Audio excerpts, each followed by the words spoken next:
back. A few days ago, he had an interview with Sky Sports News where he stated that his appeal against the 4-year ban he received is still active. Pogba wants the sports board to reduce the ban to 4 months because he believes that his doping was more of an accident than intentional.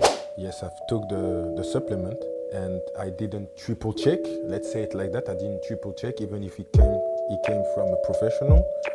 But if I have to be punished, let's say it like that, I'm fine with it.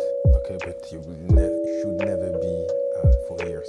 But how did such a successful talent, once one of the most expensive players in the world and a World Cup winner, find himself in such a serious doping scandal?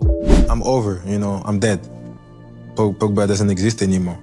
Pogba was being sarcastic when he made this comment in a past interview, suggesting that people often say such things whenever he is out of form or not delivering the expected performances. However, these words perfectly describe his current situation. Paul Labille Pogba was born in 1993 in a suburb of Paris. His parents were Guineans and his family was among the poverty-stricken families that relocated to Europe in the 1990s in search of a better life. His parents separated when he was 2. His mother was very strict, and due to the dangerous surroundings of gang activity and crime, she saw football as the best way to keep Pogba and his brothers occupied and out of trouble. This also rekindled the father's attachment to the family, as he had a passion for football and had once dreamed of becoming a footballer himself, but failed. Pogba's first team was Roissy-en-Brie, where he played so well that the parents of the other kids complained he was older than their children, which was not the case. He was first called up for international duty with the French under-16 team. In 2009, Pogba joined the Manchester United Academy. His former club accused United of stealing their player by offering large sums of money to his parents and agent, but United was later cleared of all wrongdoing. During this time, Pogba experienced ups and downs, playing for the under-18 team, making it to the reserves and back again. This is when Mino Raiola became his representative. Sir Alex Ferguson recognized Pogba's potential and was willing to use him in the first team to help him develop. At 19, Pogba left United to join Juventus as a free agent for a higher salary. Ferguson was disappointed, especially with Raiola, whom he viewed as a greedy agent who influenced Pogba's decision. He was also disappointed in Pogba himself. Well, disappointed in Paul Pogba, there's no question about that. I think he showed a lack of respect to the club. But he's made his decision, and although we always felt that was going to be the case, he never really indicated. When he joined Juventus, it was initially challenging due to his inexperience and competition from established players. However, during training, the Juventus players quickly realized that Pogba was not just any young player, but a special talent. They were surprised that United had let such a player leave as a free agent. In his second season, Pogba made the manager proud by demonstrating his ability to play in any midfield position. In 2013, he won the Golden Boy Award, joining the ranks of Wayne Rooney and Lionel Messi. He also played a significant role in the Under-20 World Cup victory. In 2015, he was among the youngest nominees for the Ballon d'Or award. The following year, a hamstring injury sidelined him for some time, with recurrences later in his career. In 2016, Pogba and the French national team lost the final against Portugal. Despite the loss, he was still highly regarded, leading to his record €105 million transfer back to Manchester United, making him the most expensive player at the time. Both he and Jose Mourinho were excited to work together. Instagram, he does kung fu, he does karate, he does running, basketball, football. He does everything, so he must. Always love United, to be honest.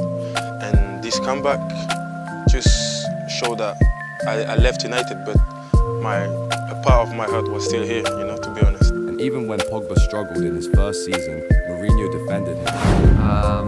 I asked for his support, for his contribution in an important match for us when the team had difficulties. He did it. Pogba repaid this trust by helping secure the League Cup, but his hamstring injury re-emerged, sidelining him for months. Mourinho started using Scott McTominay in crucial games instead of him, as Pogba's physical condition began to deteriorate. In his home country, he remained an important figure, contributing to France's 2018 World Cup victory. Pogba became the captain of United, but Mourinho soon stripped him of the captaincy when he realized Pogba was not the right choice. This led to a public feud, and the United board ultimately had to choose between Pogba and Mourinho. Given Pogba's high transfer fee and potential, they decided to sack Mourinho. Despite trying to revive his career, Pogba faced constant criticism from fans, even being told to fuck off by some as he left the pitch.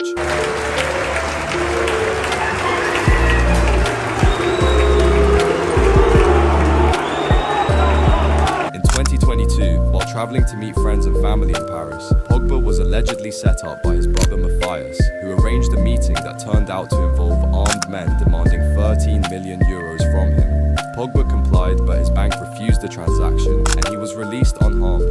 He later discovered that none other than his brother Matthias had orchestrated the situation. Shortly after, a burglar broke into his Manchester home, stealing prized possessions, including his World Cup medal. This string of events took a toll on him, leading to his return to Juventus. Pogba aimed to prove United wrong, but struggled significantly. He suffered a knee injury, and shortly after, Matthias released a viral video claiming Pogba had consulted a sorcerer and paid him to curse teammate Kylian Mbappe. While Pogba admitted to speaking with a sorcerer, he denied the cursing allegations, claiming his brother was up to his usual deceitful antics. His recurring injuries led Pogba to believe he needed surgery. Salut à tous, c'est la pioche. J'espère que vous allez tous bien. En tout cas, moi ça va. Ça va, Dieu merci, l'opération s'est très bien passée. Alhamdulillah, on va récupérer, on va revenir très très vite. Eventually, he returned to play for Juventus, but was dropped from the squad due to disciplinary issues, followed by yet another injury. Pogba then underwent a random doping test, which resulted in a positive finding for non-endogenous testosterone metabolite. He admitted to using a supplement recommended by a friend and doctor from the US. Juventus refused to pay him his annual salary until he was cleared of the doping charges. Pogba requested another test, which also returned positive. Whether he was misled by the doctor or used the substance knowingly, the ruling by NADO stated that athletes are solely responsible for any prohibited substances found in their bodies, intentional or not. While some people assume that Pogba used drugs to get his body back in shape, others believe that he may have been unjustly targeted in secret. Critics often point to a video of Pogba from many years ago at United, where he reacted when he heard about a doping test. Thank you, referee. You can never truly know the whole story, as only the athlete knows the truth. Pogba is currently appealing to NADO to reduce his 4-year ban to 9 months, insisting that he is not a cheater and is innocent. Do you think Pogba will manage to convince NADO to change the duration of his ban, or will justice be served as he claims? Let me know your thoughts in the comment section.